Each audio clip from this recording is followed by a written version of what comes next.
Welcome to the Coast to Coast podcast, hosted by Slam and Jordan. What's going on, everybody? Welcome to episode 4 of the Coast to Coast podcast. I am Slam, joined as always by my man Jordan. What up, Slam? What up, AMG? And we're hanging in there. AMG's in week 11. As always, remember to check those AMG socials, AMG on Twitch, AMG on Twitter. Well, on Twitter, it's at All Madden Gaming. Get all your AMG news, all the insider reports, all the team Twitters. You can check everything out and keep yourself up to date with exactly what's going on in the league on a day-to-day basis. But for now, we're going to jump straight into the power rankings. That's why everybody's here. Everybody loves to talk about them. Kind of a source of controversy in the league to start, but I think now everything's kind of starting to work itself out. Yeah, man, you learn to love it. You learn to love these power rankings, man. They're good. They're right on point. We are in week 11 right now, so we get these week 11 power rankings, and I mean, let's pull them up. And I mean, as always, it seems like every time these power rankings drop, you see the top team, Baltimore Ravens, man. They're 8-1. They're steamrolling through their opponents.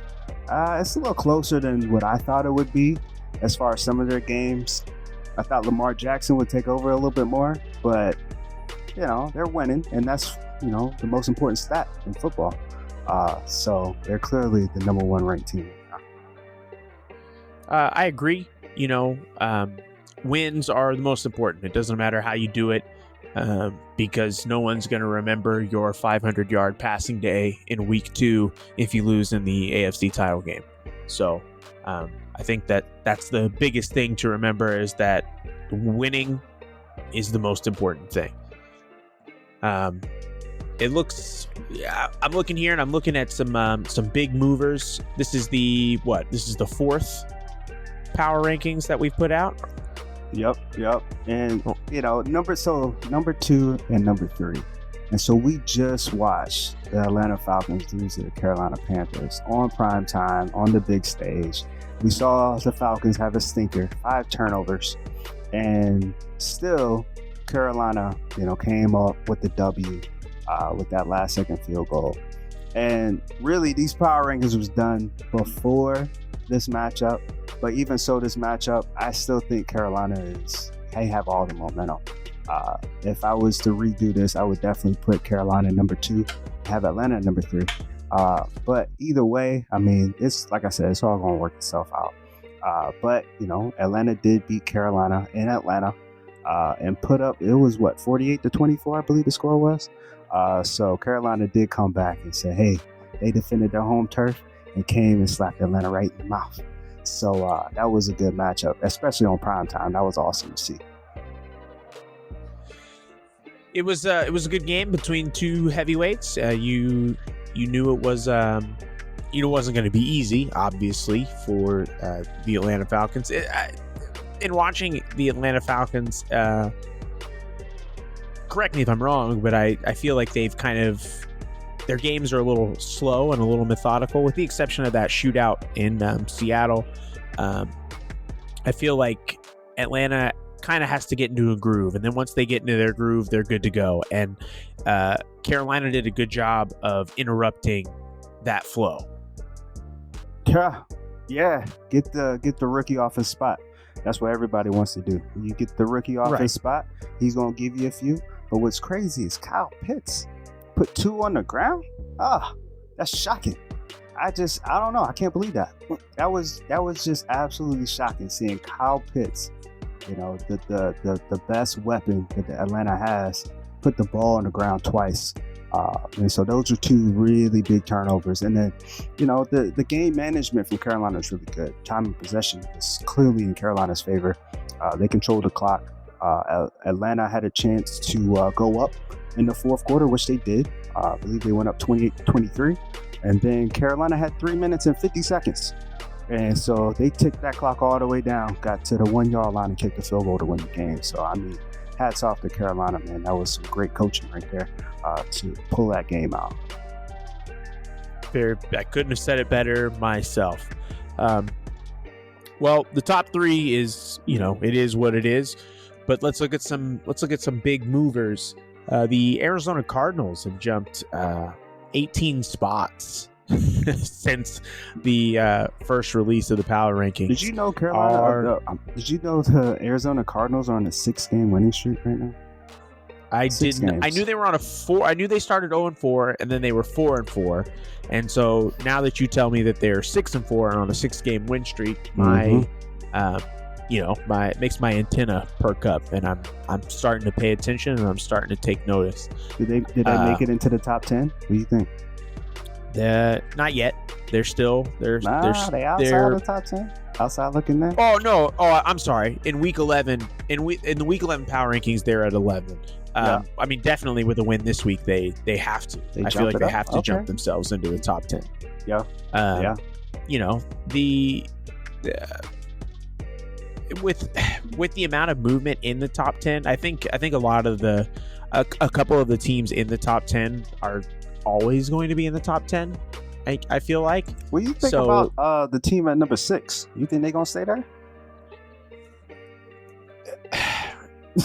That's bait. That's bait. I'm not going to take it. I'm not doing it. I refuse. I will not. I've already stuck my foot in my mouth once talking about this team. I'm just not going to do it again. We're gonna let that team. I'm not even going to say the name of the team. I'm gonna speak on Pittsburgh, man. Pittsburgh. You go ahead. I think Pittsburgh is for real, man. I watched them play Miami, and they actually didn't have their top weapon. Najee Harris was out for the game. Got injured in practice, and Adrian Peterson was the backup.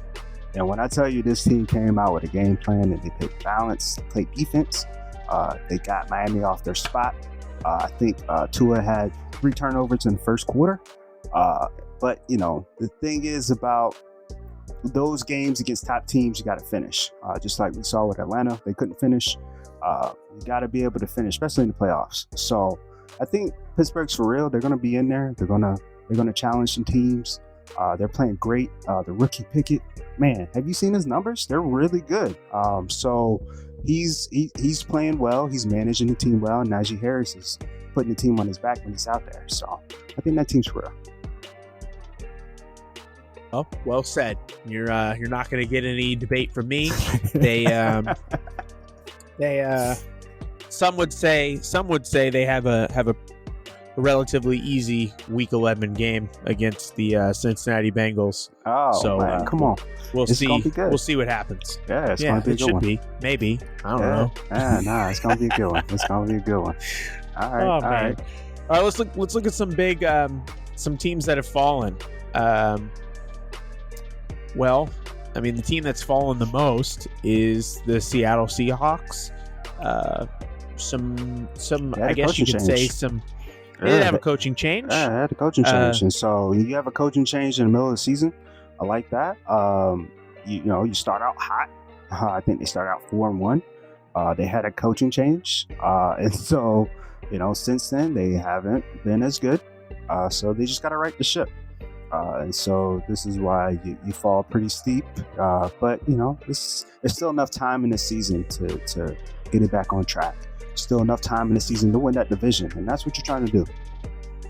That division is actually wide open as we speak, and you're right. You have 8 more weeks, including this week, to string a couple of wins together and make a little bit of a run. They're currently sitting at second in the division, behind the 6-4 Cardinals, who are on that 6-game win streak. And this is AMG. On any given game, any team can beat any other team, and so you don't ever want to put a team down or talk negatively about a team, but you have to believe that the Cardinals aren't going to win out. So when you're a team like the Seahawks, you just need to keep it close. Just try to stay within a game or two if possible, and give yourself the best chance at the end of the season to potentially overtake a team like the Cardinals if they manage to drop a game or two. Yeah, absolutely. Any given Sunday, Mike. Hey, so let's look at a surprise team of mine, and really a surprise player. Andy Dalton. Like, have you seen this guy play in Chicago? like his career is being resurrected in Chicago, and I don't know what it is, but he's playing some outstanding football right now, and he has Chicago stringing a few games off. They just beat Detroit. Detroit was, one of those powerhouse teams, highly touted. They actually had a few losses string together, but Andy Dalton went in there and he beat Detroit, which is crazy to me. But we're going to talk about it later. But he has some gaudy numbers, man. We're going to talk about his Week 6 game, and so we're going to speak on that. But yeah, Andy Dalton is one of my biggest surprises in the league right now. And Chicago Bears, they're on the rise, man. That's good, because at the beginning of the year, everyone was kind of scratching their head, wondering what Chicago was doing, and so it that looks. Trade, Justin Fields. Why are you trading Justin Fields? What are y'all doing? But they're playing the long game. They're playing checkers or chess, not checkers. That's what as some may say. Always playing chess, man. They always playing chess. They ain't playing them kids games in that. Yeah, no, not at all. So they've it took them a while to. I'm trying to pull up their schedule here, but I know it took them a while to get their first win, if I remember correctly. Absolutely. Yes. So yeah, they started out. They lost 5 games in a row, and then you've won 2. They lost 1, and then they've won 2, and I mean. They beat a really tough Detroit Lions team, a team that didn't even allow a touchdown for like the first month of the season. So, that's a huge win for a team that's trying to create an identity. A team that's trying to get back to form. It's a coach I know knows how to win. He's not familiar with losing, so I figured he would get that team in shape. Yeah, and so one of my biggest surprise fallers, what's going on in Buffalo? And so Buffalo, I mean, I had Josh Allen, he's my MVP. Buffalo is going to be in the Super Bowl, which I think they have an opportunity to get there, but are they making the playoffs? What's going on in Buffalo is just, it's scratching my head right now. I have no idea what's going on. Now, don't get me wrong, the division is tough. Miami's a really good team. The Jets are a good team as well. And the Patriots they're giving some good teams some fights.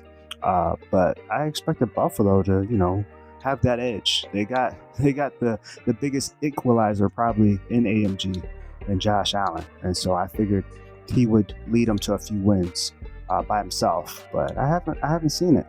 So time will tell. But yeah, I'm kind of worried about Buffalo right now. Well, you mentioned, are they going to make the playoffs? And normally I would say yes. However, with the AFC South having 3 teams essentially in the top 7 in the AFC race, that's 2 wild card spots. And then the Steelers are currently occupying a wild card spot.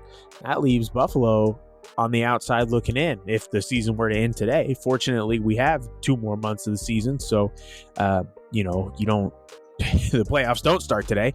But as of right now, they're on the outside looking in, and they need to take care of their business. And they're not the only team that had high expectations that's on the outs. The Cincinnati Bengals are right there with them. They're currently below 500. And, they're kind of in the same boat. As of right now, you're on the outside looking in, hoping your fate's in other teams' hands. You need to win your games, but then you also need teams to lose games. So those are 2 teams that definitely need to put the pedal to the metal and start making up some ground. Hey, man, we almost in this home stretch. So you only got a few more games. You should be having the pedal to the metal right about now. You shouldn't be trying to figure it out. We've already played. Everybody's played at least 10 games now, so we should be around there to figuring out what your team identity is by now. So, but yeah, I mean, what else? Either way, it's going to be fun. Ratings? Yeah, I mean, I think they accurately describe AMG at week 11. I know, like I mentioned in the opening, that the first set of power rankings that came out had everybody, doing backflips and driving their cars off bridges and whatnot. But we knew that they were going to rank themselves, and it's the preseason rankings are exactly what they say they are. They're preseason. Before anybody's played a game, all they are is a guess, and usually none of us can see the future, so usually we all guess wrong, and it is what it is. But in week 11, I think they've kind of started to figure themselves out, and by the end I think they're going to be a very accurate representation of the top powers in AMG. Man, I can't wait to see this Baltimore Carolina game. That game is going to be, that's going to be good. That could be your Super Bowl matchup right there. That game is Super Bowl preview. That is a really good game. Can't wait. Week 11, Baltimore Carolina. Set it on your calendars. We gotta see that. Is that one going to be on AMG Live? I'm not sure. We'll see what comes out. But all right. I'm sure it'll be broadcast somewhere. Check your local listings. Your local listings, very cool.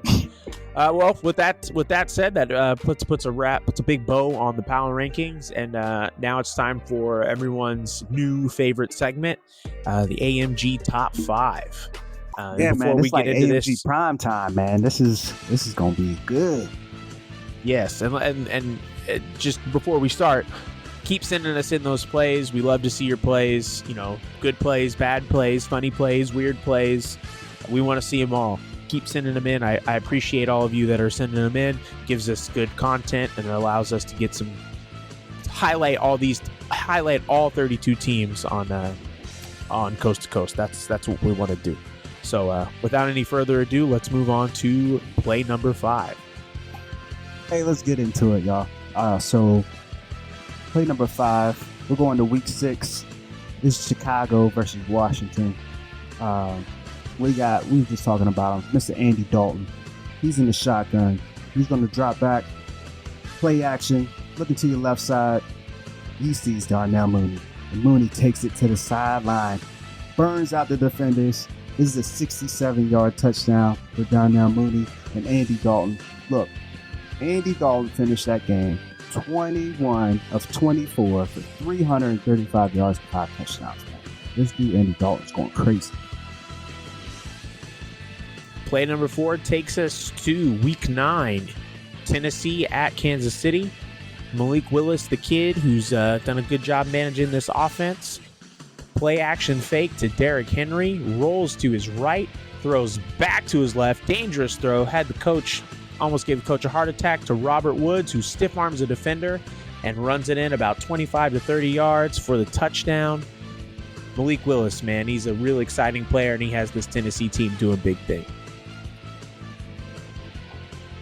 Hey, so play number 3, week 8, your Rams versus 49ers. Matt Stafford, he's going to find his favorite target, Cooper Kupp. Cooper Kupp takes that rock, gives a nice little stop and go. Cooper Kupp gets into the end zone. Hey, Cooper Kupp finished that game 8 catches, 130 yards, and a touchdown. Including that 31-yard TD with that nice step back juke. Oh man, you can't beat that. Cooper Kupp is on top. Play number 2. Let's go back to Carolina. The Carolina-Atlanta matchup we were just talking about. Matt Corral drops back to pass. Lays one up deep to Robbie Anderson. Hit in midair. Manages to make the catch, keeps his concentration, lands on his feet, walks into the end zone. Look at me now, Robbie Anderson. That's a 49-yard touchdown. And number 1 comes from Washington. You're playing Tennessee in week 5. Man, this I formation starts out with Sam Howell with a nice little play fake. He's going to find your boy, Scary Terry. Scary Terry takes that rock. Gives one juke. Get off me. Give me another juke. Boom. Get off me. He's going 92 yards, but he got a celly going into the end zone. Come on, man. 2 catches, 117 yards and a touchdown. Washington's going crazy over that one. That's your number 1 play, y'all. There it is, AMG Top 5. Keep sending us in your clips. We want all your content. You're good, you're bad, you're ugly. We want it. Give it to us. Well, with all that, it's kind of bringing us here to a close. Anything in particular you want the AMG universe to know? Hey, y'all keep rocking, man. AMG is rocking and rolling. Best league out there. Let's just keep doing it. Keep doing our thing. Keep sending those plays. Those top 5 plays are crazy. I love the AMG play. Love how everybody's putting on blast, putting in that work. But we got to get these offenses going, man. How these defenses are taking over. AMG defenses are crazy right now. The offenses are kind of, still trying to figure it out. I get it. A lot of new coaches out there, but we got to get these rolling because, man, who your AMG MVP would be right now? Because I can tell you right now, it might be a daggone defensive lineman right now. All these sacks. It might be a defensive back. All these picks. So it's crazy. Well, it's always nice to see the defense get a little bit of love, but I can't believe that the offenses are going to stay behind the defenses for the whole time. So I think that'll kind of even itself out here as the weeks move on as well. Yeah, of course. There's a few teams out there that I'm not talking about. Some of those teams are still high-power offenses. You know who you are. Y'all are killing it. Keep doing it. We'll catch up to y'all one day. There it is. I like that we'll catch up to you one day. So with that said, from the East Coast to the West Coast and back again, this was Slam and Jordan, coast to coast. Good night, everybody. All right, y'all. Peace.